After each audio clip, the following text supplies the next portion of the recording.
Bazga ili zova je biljka koja se tradicionalno koristi u liječenju raznih zdravstvenih problema. Konzumiranje čaja od kore bazge je jedan od načina da iskoristite ljekovita svojstva ove biljke. Kora bazge sadrži antioksidanse i flavonoide koji imaju pozitivan utjecaj na osjetljivost na inzulin i mogu pomoći u regulaciji nivoa šećera u krvi. Također bazga ima svojstva koja će pomoći u smanjenju upale. Upala može dovesti do smanjenja osjetljivosti na inzulin i povećanje nivoa šećera u krvi, tako da smanjenje upale može biti korisno za osobe sa dijabetisom. Bazga može pomoći u smanjenju rizika od komplikacija koje su povezane sa dijabetisom, kao što su kardiovaskularne bolesti.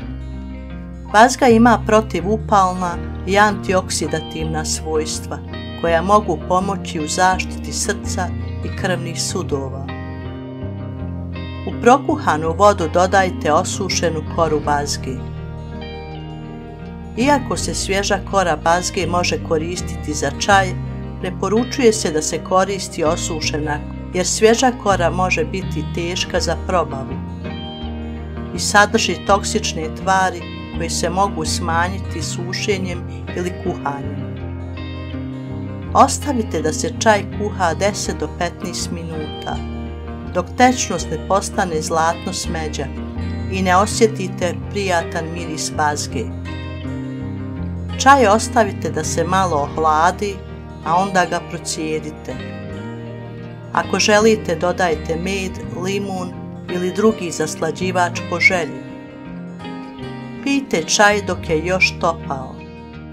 Možete piti 1 do 3 šolje čaja dnevno, u zavisnosti od vaših potreba.